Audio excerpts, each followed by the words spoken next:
Hey everybody, it's Andrew Hutchings with you here today. Still not a doctor, still never giving medical advice because that would be illegal. I just consolidate medical information, put it in one place along with my opinion. If I even give anything that seems like medical advice, since not all my videos do seem like that.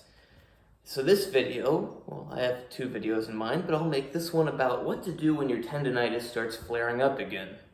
So for the last couple days, I've had tendonitis coming back, mostly in my right elbow, a little bit in my left elbow. I'm pretty good at keeping it controlled, but the key is once you get rid of it, it will come back if you do the stuff that caused it in the first place, or if you do other things that are deleterious for your tendon health. Anything that's like a repeated trauma to the tendon will end up causing it. And believe it or not, even like pressure. So like say you always rest your arm somewhere, just that so like this is your tendon, let's say my arm, just that pressure pushing on it all the time, kind of like you can see when I push on my arm, it compresses it. Well, actually it makes my hand move a little too. But imagine that's your tendon, and when you push on it, it's not the healthiest for it. It limits blood flow a little bit, it does a little bit of damage. Overall, it can end up leading to tendonitis, just like overuse doing something can. Anything that causes a little bit of damage very frequently is likely to lead to tendonitis, if it's more damage than your body can handle on that frequent basis. So when it starts to come back, what you have to do is, number one, identify what you're doing that's causing it to come back. For me, I think it is sitting on my computer too much lately and being on my phone too much, because the sitting on the computer does the compression of the tendons because I rest my arms on the table, and being on my phone, there's just something about when my arms are in this position holding something and my hands are engaged. Like you see when, you can see that, like when you're using your hands and when they're always, so in our modern world today, we always have our hands closed around things. Well, not always, but often. If you're on your phone, your hands are in their closed position.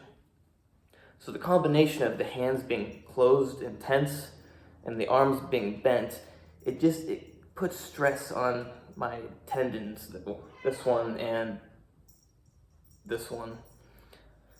So for me, I need to limit that. So whatever the reason is that I'm on my phone a lot lately, I just have to not be on my phone as much and not be on my computer as much. And that's hard, especially because they're technology, and I like to learn a lot, so I'm always looking up stuff, but gotta just like limit it, or just when I'm reading something, make sure I keep my arms by my side, not rested on the table. But you know, when you scroll, I should probably get a mouse. That's what I used to do when I was younger, because I had shoulder problems. So yeah, that's a good idea. Get a mouse so you can just, like I would just have my arm by my side and then you use the scroller. You have to figure out things like that. So yeah, you identify what's causing it and minimize or eliminate the causes, because you can't always eliminate them. I can't just not use my computer or my phone. They're necessary for my life, not just because I want to, but because I go to school, I need to use them, or else I would fail out of school. I mean, even if we weren't in this digital age, which I don't really like, we'd still be using pencil and paper. And actually, now that I think about it, I think that caused me a little bit of tendonitis when I was younger, because I've always held things very tightly. So like when I hold a pencil, I hold it tight and I write really hard. There's just something about me that I like to exert lots of force. So it's not so apparent in these videos, but even when I talk, I often just pound a lot of energy through my body, out through my throat, and vibrating my vocal cords. I'm not an expert on sound coming out of the body, but I tend to easily end up being very powerful with my speaking.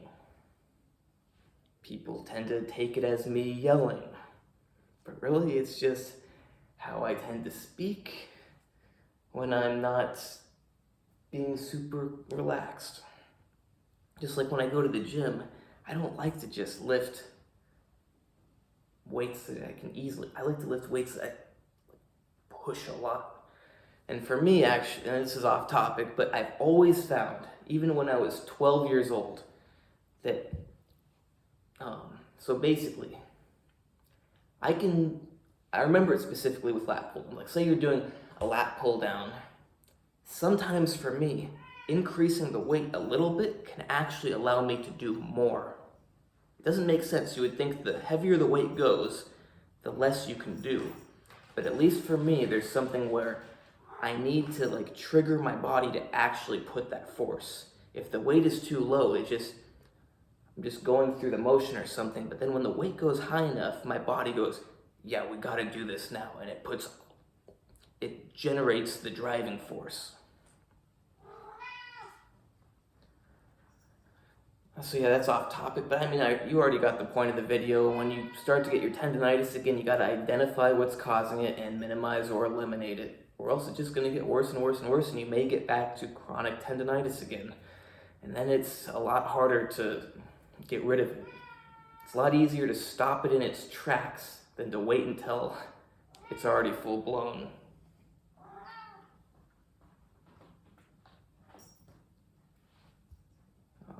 So yeah, hope you like this video. Check out my other videos. Check out my Instagram, natural_true_fitness.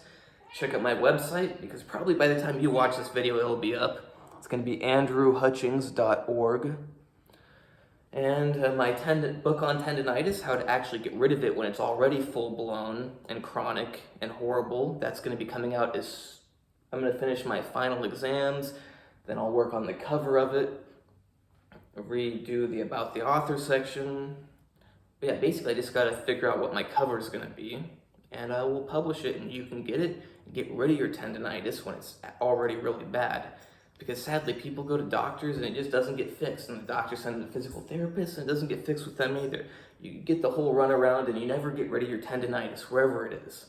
And you spend all that money, you spend all that time, and you're still not enjoying life to the fullest because you got the tendonitis.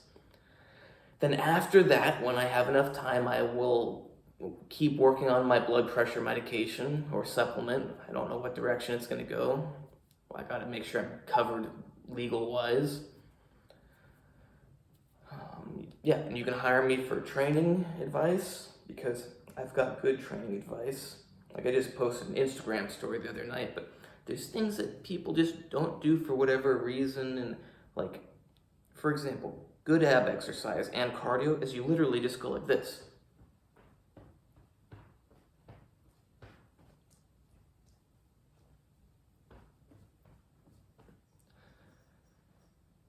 And I like to kind of like lean back so that I get like a good stretch here. But then I also like to do